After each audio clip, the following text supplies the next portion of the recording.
Le Burundi avance vers une période préélectorale marquée par de nombreuses interrogations et une forte effervescence politique. La désignation du candidat du parti au pouvoir, le CNDD-FDD, pour les prochaines élections, suscitant de nombreux débats, spéculations et divergences au sein même des cercles décisionnels. Selon plusieurs informations, des tensions internes seraient apparues au sein de la formation au pouvoir, laissant entrevoir l'existence de sensibilités et de factions autour du choix du futur candidat pour l'élection présidentielle. Au cours de cette émission, nous reviendrons sur ces dynamiques politiques, leurs implications possibles et les enjeux qu'elles soulèvent pour la stabilité et l'avenir du paysage politique burundais. Bienvenue. Avec moi dans les studios, Tite Gatabazi, analyste politique. Tite, bonjour. Bonjour Bertrand. Comment allez-vous aujourd'hui? Moi, je suis très en forme aujourd'hui. Tite, aujourd'hui, nous allons essayer d'un peu analyser la situation qui prévaut au Burundi. Oui. Le Burundi avance petit à petit dans des échéances électorales. Avant d'analyser les différents points qui tournent autour de ça, pouvez-vous d'abord nous dire quelle est la situation aujourd'hui politique au Burundi? Le Burundi est le canard boiteux de la région. Politiquement, ça va très mal parce que le président Ndayishimiye n'a vraiment pas les leviers de tous les pouvoirs. Il est en bisbille avec le chef du parti Ndikurio. Il s'entend très mal, pour ne pas dire plus, avec son chef d'état-major des armées. Le président du Sénat n'est pas vraiment proche de lui, y compris le président de l'Assemblée nationale. C'est ça, ça veut dire que la majorité des députés et des sénateurs, même si elle est aujourd'hui silencieuse, ne soutient pas vraiment le président de la République. Le chef du parti, Ndikurio, a démissionné de son poste de sénateur pour se positionner vers une candidature l'année prochaine. Ndayishimiye le sait trop bien. La communication de Ndayishimiye est bancale, pour ne pas dire plus que ça. Il communique très mal, il fait des sorties très maladroites. Il est à la limite injurieux vis-à-vis des opérateurs économiques, vis-à-vis des agents de l'État, vis-à-vis de... le Rwanda, c'est vraiment son punching ball. Et il s'exprime, permettez le terme, de manière assez vulgaire. Je crois que tout ça va être exploité dans la période électorale si jamais il s'entête à se présenter. Tite, des informations qui circulent beaucoup ces jours-ci. Un congrès devrait se tenir très prochainement. Oui. Pouvez-vous nous dire, est-ce que avez-vous quelques informations sur cela? Je disais que Révérien Ndikurio avait démissionné de son poste de sénateur, il est resté à la tête du parti. C'était vraiment un positionnement politique. Comme on dit, il a labouré le terrain. Il en a profité pour labourer le terrain. Il est secrétaire général du parti, il fait le tour du pays, il mobilise les cadres, il donne sa vision de la gestion du pouvoir. Il ne soutient pas le président. Hein. Il ne dit pas, voilà, nous tous derrière notre chef d'État. Non. Dans chaque expression publique des Révériens du Ndikurio, il parle en termes de jeu. C'est moi. Voilà ce que je pense. Voilà comment je vois les choses. Voilà comment je ferais si jamais j'étais aux affaires. Et donc, il a préparé sa candidature. Ça veut dire qu'en faisant des tournées dans tout le pays, il est aussi en train de mobiliser la classe politique à Bujumbura. Je disais que le président Ndayishimiye n'a plus grand monde avec lui. quand vous y mettez l'assassinat du ministre de la Communication, qui fait couler beaucoup d'encre, où il y a beaucoup de suspicions, où on assimile ça à un règlement de compte politique, qu'il aurait tenu des propos que le président n'aurait pas appréciés. Le climat, pour parler en termes de météo, le climat n'est pas en faveur du président sortant.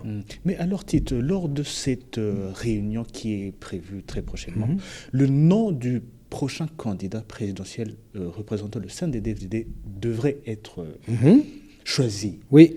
Mais selon vos pronostics ou vos analyses politiques, comment voyez-vous ce match au sein du CNDD-FDD? Ça ne sera pas ce qu'on appelle un match de titans. Dikurio part favori parce qu'il tient le parti. Dikurio va se désolidariser du bilan de Ndayishimiye. Dikurio va dire, sinon accuser Ndayishimiye d'exercice solitaire du pouvoir.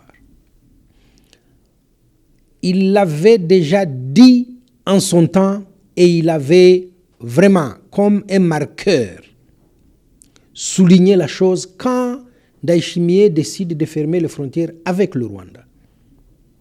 Dikurio dit on n'a pas été associé comme parti au pouvoir à cette décision. Nous allons discuter avec nos collègues rwandais du Front patriotique rwandais. Ça veut dire que depuis fort longtemps, entre les deux, la ligne politique n'est pas claire. Et ça n'est pas vraiment pour se soutenir mutuellement. Et donc, le Congrès, préparé sous l'autorité de Dikurio, je dis qu'il a fait une tournée des sections. Si jamais il n'y a que les deux candidats, ils passeront par ce qu'on appelle le caucus. Chacun se tiendra devant les congressistes pour dire le Burundi de demain. Si je dois le diriger, voilà mes priorités. Voilà, la jeunesse, lutte contre le chômage, le pouvoir d'achat. Et j'espère que ce jour-là, il donnera du carburant à tout le monde. Voilà. Ndayishimiye part avec l'handicap de l'exercice solitaire du pouvoir, de la corruption, de l'engagement à l'est du Congo. Le butin qu'on ramène de chez Tshisekedi n'est pas partagé comme il se doit. Donc voilà, si le Congrès doit désigner le candidat et que Ndayishimiye n'est pas reconduit, ça va impacter sa présidence de l'Union africaine. Il sera affaibli. Ça va impacter l'année qui lui reste à la tête du pays. On verra bien un basculement. Le pouvoir sera plus au siège du parti qu'à la présidence de la République. Voilà. À partir de vos observations, deux questions. Croyez-vous réellement que le président Ndayishimiye, au sein de son parti, ne fait pas l'unanimité? Parce que nous avons très récemment entendu parler que nul au Burundi ne devrait travailler pour deux rois, qu'il devrait finir mal. Nous avons vu le ministre des Finances devant le Parlement, le Sénat, parler de pression qui lui sont. Et puis après, nous voyons Dikurio dire ce ministre, ce qu'il dit, c'est pas vrai. Un ministre qui dit qu'il n'est pas en sécurité alors qu'il a des gardes du corps. Pouvez-vous dire qu'il y a de réelles tensions, de graves tensions au sein du CNDD-FDD? Déjà, quand le chef de l'État, garant de l'unité nationale, en train d'appliquer la politique du du parti au pouvoir, va jusqu'à dénoncer ces gens qui servent de rois, ça veut dire qu'il ne tient pas les cadres de son parti. Ça veut dire, je disais, qu'il y a une dissension entre le parti et la présidence. Et au sein du gouvernement, il doit y avoir aussi des clans. Il a même parlé d'hypocrisie à son encontre. Très bien. Alors, quand dans le gouvernement, il y en a qui font allégeance au président, d'autres font allégeance au chef du parti, on peut imaginer l'ambiance même au sein du gouvernement qui a quand même l'obligation de collégialité. Ça, c'est une réalité. J'expliquais comment il était en bisbille avec tout ce beau monde. Il le sait même trop bien, et il s'y prend très mal. Ce n'est pas en allant insulter les gens qu'on y arrive. Il faut avoir des relais qui vont passer des messages. Il faut avoir des personnes qui peuvent, dans les coulisses, aller parler à celui-ci, aller ramener celui-là à la raison, régler, laver le linge sale sur la place publique, ça n'est pas toujours profitable à celui qui le fait. Tite, à propos de ces élections au Burundi, n'avez-vous pas l'impression que ces prochaines élections sont plus une compétition au sein du CNDD-FDD qu'une compétition entre le CNDD-FDD et d'autres partis politiques? Le CNDD-FDD est l'ogre sur la place publique au Burundi. Ils ont tout. Ça veut dire que des ambitions personnelles sont nées au sein du CNDD-FDD. On avait vu le discours de l'ancien Premier ministre Bunyoni avant qu'il ne soit arrêté. C'était vraiment... il défiait le chef de l'État comme ça, lui aussi, publiquement. Kama iko mwanaume akuye kuniangalia. On a entendu sa femme dans une église dire très fièrement, moi j'ai rencontré l'Esprit Saint qui m'a dit que mon mari va monter de grade. Quand on est Premier ministre et qu'on monte de grade, on devient qui? On devient quoi? On devient chef de l'État. C'était en début de mandat. Quand on entend le président appeler des gens dans une réunion, il ne parle pas en rassembleur. Il veut se faire passer pour le moralisateur. Et il est tout le temps en train de se prendre lui comme exemple. Pourquoi vous criez famine? Moi j'ai des champs, n'est-ce pas? Moi j'ai des tonnes de réserves d'aliments chez moi. Regardez la santé de mes enfants. Je crois que ces enfants, ils sont très en forme. Est-ce qu'un chef de l'État s'exprime ainsi? Je ne le crois pas.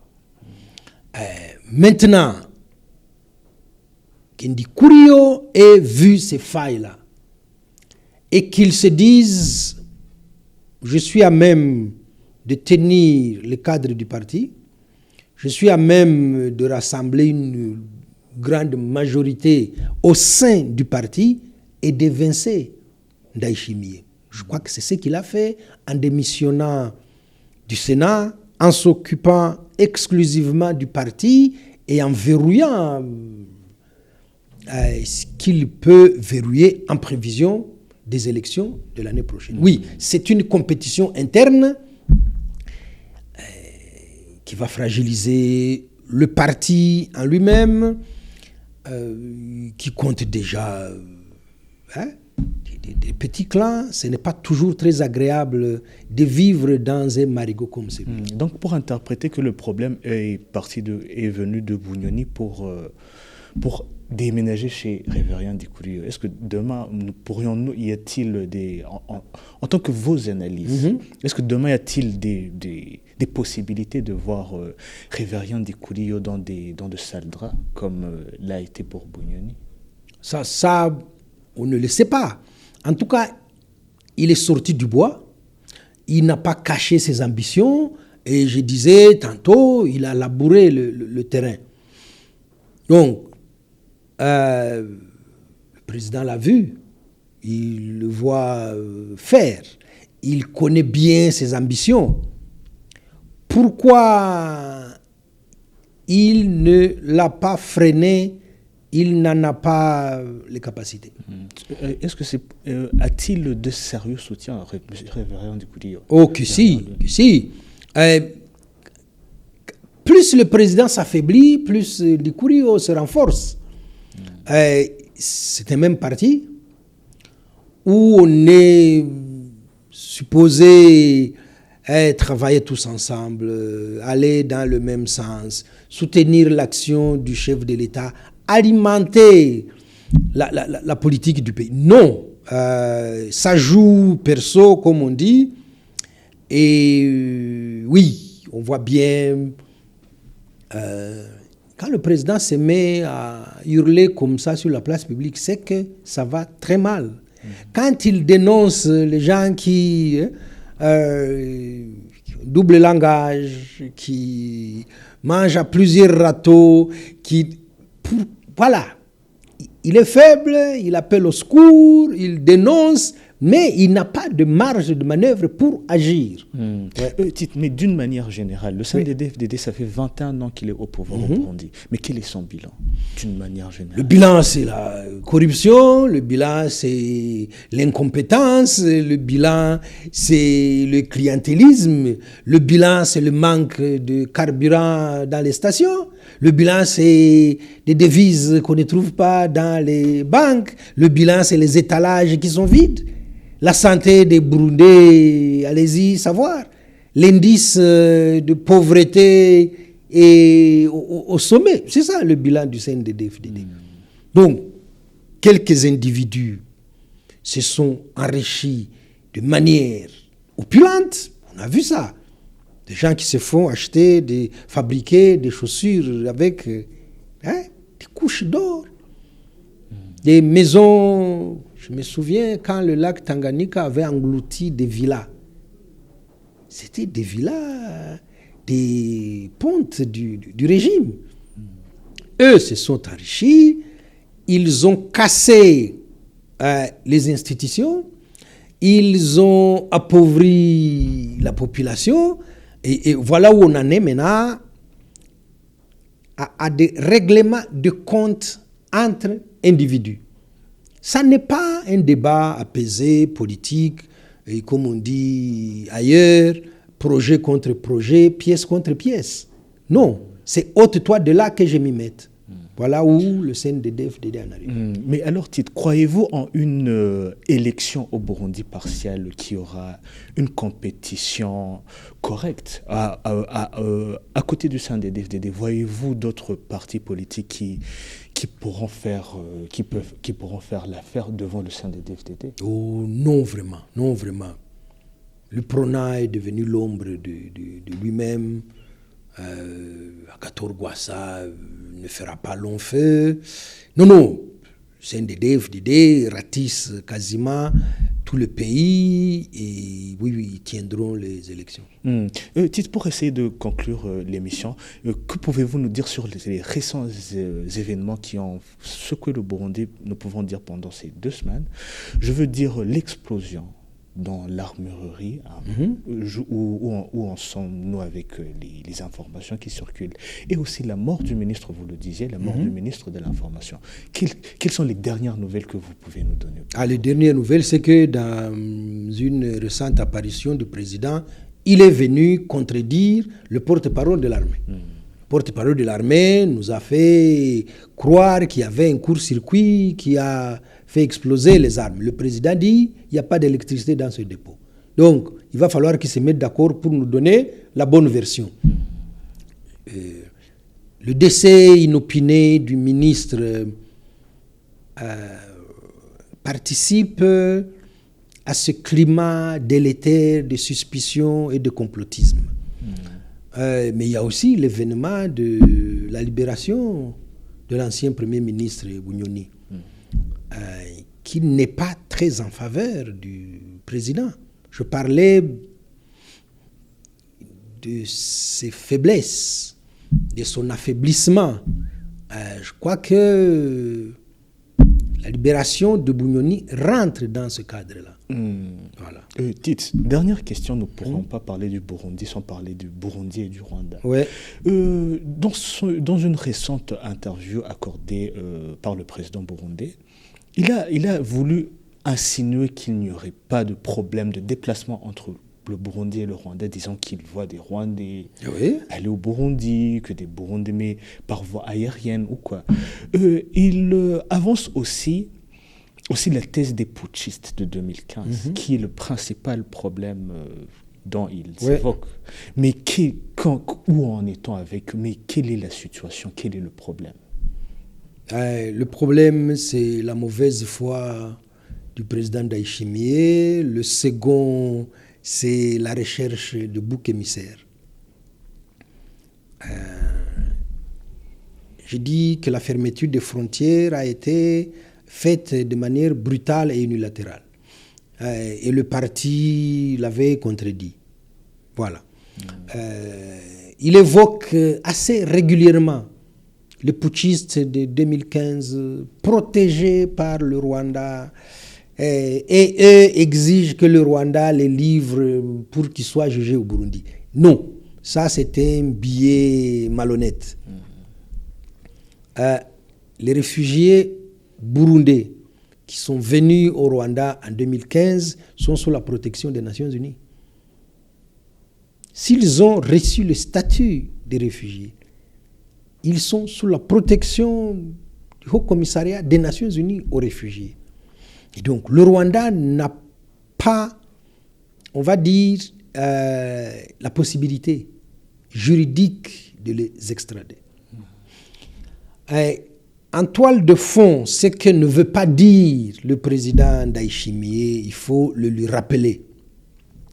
Il y a des hauts cadres du CNDD-FDD qui ont participé au génocide contre les Tutsis au Rwanda, pendant qu'eux étaient réfugiés ici au Rwanda et qui se sont alliés au Hutu Power. Et ça, c'est quelque chose qui les dérange beaucoup. Ils ne peuvent pas en parler publiquement et donc ils trouvent une diversion pour parler des putschistes et tout ça. Non. Le vrai problème, c'est cette mauvaise foi. Vous ne pouvez pas revendiquer, réclamer des gens qui ont déjà un statut de réfugiés. Ils sont protégés par les Nations Unies. Vous ne pouvez pas couvrir d'un écran de fumée des gens qui sont coupables de génocide et qui sont dans les arcanes du pouvoir. Voilà le tableau de la relation entre le Rwanda et le Burundi. Nous parler de Rwandais qui va à Bujumbura, nous se faire diversion. Tite, en 30 secondes pour essayer d'expliquer aux gens qui pourraient se demander beaucoup de questions. En 30 secondes, s'il vous plaît. Est-ce que la poignée de main que nous avons observée entre le président Kagame et le président burundais à Congo-Brazzaville serait-il aurait-elle donné une lueur d'espoir petit soit-elle pour les gens qui disent au moins le mérite de s'être salué, ça, je veux dire que ça ne veut pas rien dire en 30 secondes. Non, zéro. Je n'ai pas besoin de 30 secondes. Zéro. C'est une coïncidence parce que le président burundais va féliciter le président Sassou Nguesso, le président Kagame est en train d'arriver, le président Kagame est bien élevé, il ne passerait pas comme ça. On a quand même vu les images que le président burundais était très gêné, il voulait s'accrocher à celui qui était à côté de lui. Le président Kagame lui a serré la main, il est passé. Non, non, il n'y a pas d'interprétation possible, imaginable sur ce geste-là de courtoisie de la part du président Kagame. Tite, merci infiniment. C'est moi qui vous remercie. Et vous souhaitez encore la très bienvenue. Eh bien, à très vite. Merci beaucoup.